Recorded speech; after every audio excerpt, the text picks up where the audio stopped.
Yo, this is Yinka, or better known in England and English-speaking places as Yinka, also known as Sabatta, also known as the Anomaly. Anyway, I'm going to get right into it. This blog is to help support the Foreign Muck tune that I'm about to release, a tune called Foreign Muck.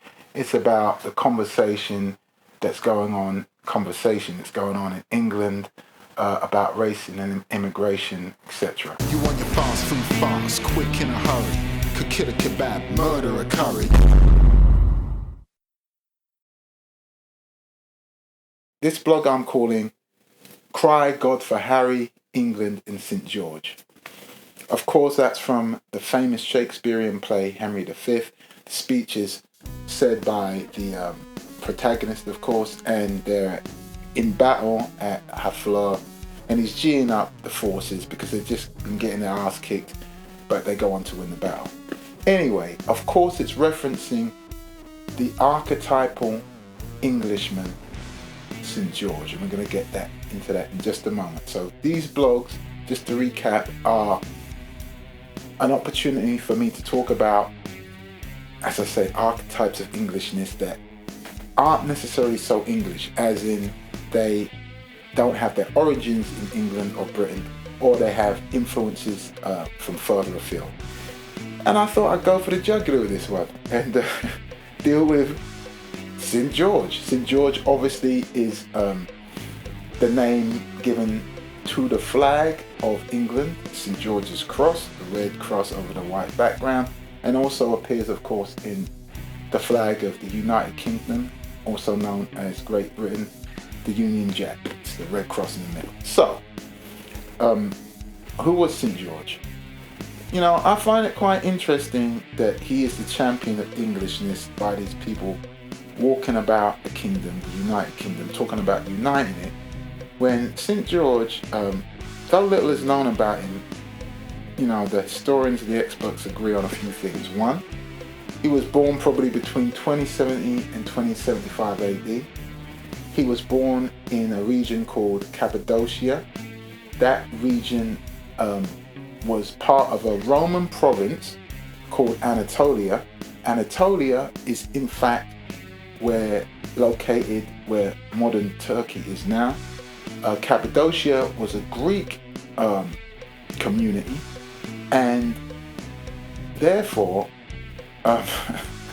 St. George was in fact a Greek Roman Turk, you could say. He was a soldier in the Roman army. He was high ranking, and he was in an elite force called the Praetorian Guard, which I believe were the Emperor's bodyguard, but you can Google that. They were high, you know, they were elite force though, like the SAS or the Marines, what have you. He was martyred, he was killed in 303 AD for not giving up and not denouncing his Christianity in something called the Diocletian persecution. This was in a place called Diopolis, I'm not sure how to pronounce it, also known as Lydda. Of course, I'm looking up my notes, don't worry about that. In what is now Palestine. So there's nothing remotely, akin or from Surrey or anywhere like that in his history. He never stepped foot on these shores. Historians don't even try and claim that. Yet he is the patron saint. Even the dragon story, St. George and the Dragon. Originally the story is set in Cappadocia, and then it was moved to Libya, which is North Africa. And then I guess somewhere in the Middle Ages, or they put the story, English people put the story here. The first recorded texts that attributed to him were found in 1964 in Nubia, which is now Lower Egypt, before they flooded the Aswan Dam, and they are Coptic manuscripts. Coptic manuscripts, i.e. Coptic church. In other words, the Ethiopian church. So it's just funny how diverse and multicultural the history and the documentation of this English saint is. He's the patron saint of England. That happened because Edward VI made him that. Well, no, I lie.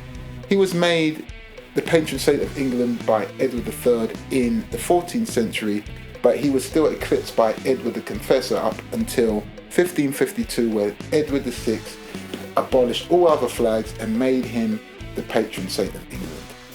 But he's also the patron saint of Lithuania, Georgia, Portugal, Ethiopia, and Greece, of course. So there you have St. George, one of our finest pieces of foreign muck ever. And please wave the flag for him as much as you like.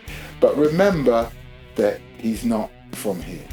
But he's English and he represents everything English. And I have no problem with that. I just hope that English who don't think that English people should look any other way and should be from anywhere other than here, recognize that their hero is in fact, as I said, a Greco-Roman Turk, literally.